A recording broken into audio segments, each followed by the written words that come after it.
Hello friends, कैसे हैं आप सब। या देवी सर्वभूतेषु विद्यारूपेण संस्थिता नमस्तस्यै नमस्तस्यै नमस्तस्यै नमो नमः। दोस्तों, आपका हमारे चैनल पर स्वागत है। क्लास 10th साइंस जैव प्रक्रम यानी कि लाइफ प्रोसेस।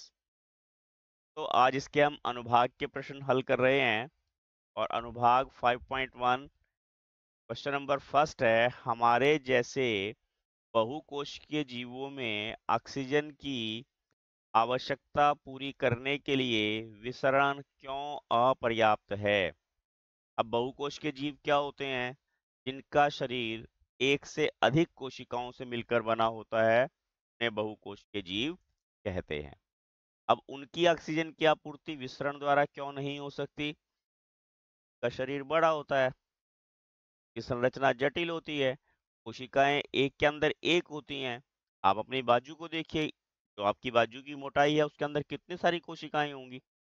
वो सब तो वायु के संपर्क में नहीं है, और जब वायु के संपर्क में नहीं है तो उसका विसरण के द्वारा ऑक्सीजन की आपूर्ति होना संभव नहीं है। ठीक है, समझ में आ गई होगी आपको बात।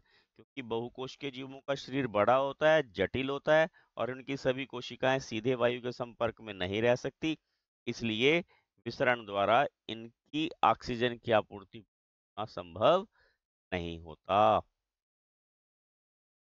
देखिए, यहाँ लिख भी दिया हमने, बहुकोश के जीवों का शरीर बहुत बड़ा होता है तथा शरीर की संरचना भी बहुत जटिल होती है, जिससे उनकी सभी कोशिकाएं पर्यावरण के सीधे संपर्क में नहीं रह सकती।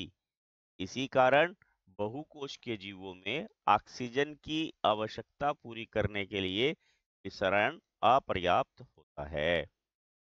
सेकंड क्वेश्चन देखते हैं।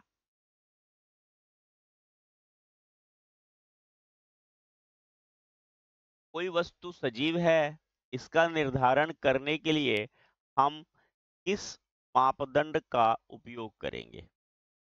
दोस्तों, ये हमने छोटी कक्षाओं में भी पढ़ा होगा, सजीव क्या होते हैं और निर्जीव क्या होते हैं। शरीर सजीव क्या होते हैं? जिनके शरीर में गति होती है, वृद्धि करते हैं, सांस लेते हैं, श्वसन करते हैं, यानी कि पोषण होता है, जिनमें जन्म होता है, जिनमें मृत्यु होती है, ये सब क्या है? सजीव होते हैं। इसी से हम उनके जीव होने का, सजीव होने का निर्धारण कर सकते हैं। और कुछ एक बिंदु देखिए हमने यहाँ लिख भी दिए हैं। किसी वस्तु के सजीव होने का निर्धारण हम निम्नलिखित मापदंडों के आधार पर कर सकते हैं।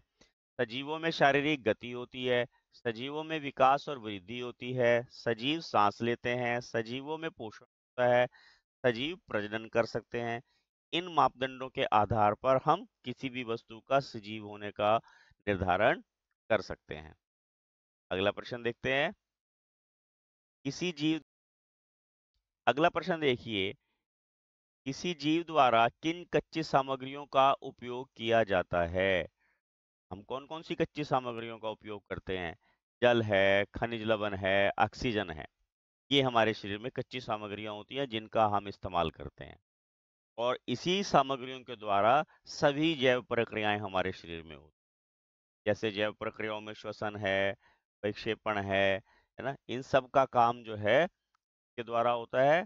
जल, खनिज लवण और ऑक्सीजन। किन किन का बताया मैंने आपको? जल, खनिज लवण और ऑक्सीजन। देखिए, लिख भी दिया हमने यहाँ पर। जीवों द्वारा जल, खनिज एवं लवण तथा ऑक्सीजन का उपयोग कच्ची सामग्रियों के रूप में किया जाता है। इन सामग्रियों का उपयोग कर जीव शरीर में होने वाली सभी जैव प्रक्रमों को पूरा करते हैं।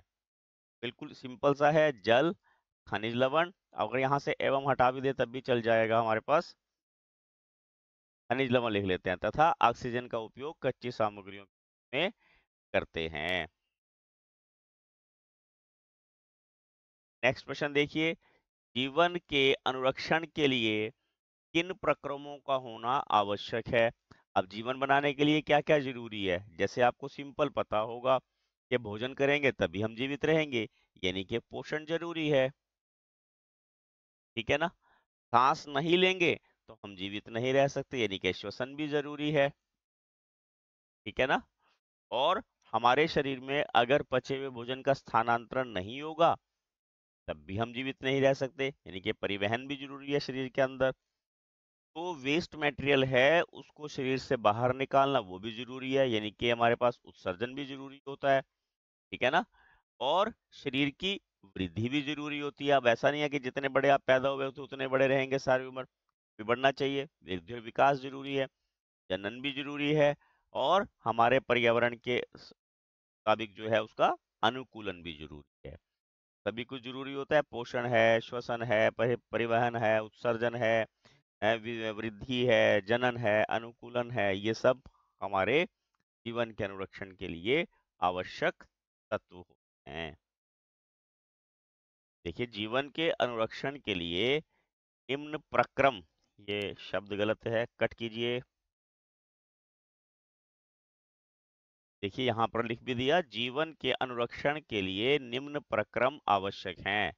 नंबर 1 पोषण, नंबर 2 श्वसन जो हम सांस लेते हैं, नंबर 3 परिवहन, हमारा पाचित भोजन है वो इधर से उधर जाना है, कार्बन डाइऑक्साइड का परिवहन है, ऑक्सीजन का परिवहन है, नियंत्रण, हमारे शरीर के ऊपर नियंत्रण होना चाहिए, समन्वय कोऑर्डिनेशन भी होना चाहिए, उत्सर्जन वेस्ट मटेरियल है शरीर से बाहर निकलना चाहिए, वृद्धि और विकास, जनन, अनुकूलन, ये सब हमारे जीवन के अनुरक्षण के लिए आवश्यक होते हैं। तो ये हमारा अनुभाग 5.1 यहाँ कंप्लीट हो गया। अगले अनुभाग में हम 5.2 के क्वेश्चन हल करेंगे। Please like share and subscribe my channel. Thank you, have a nice day.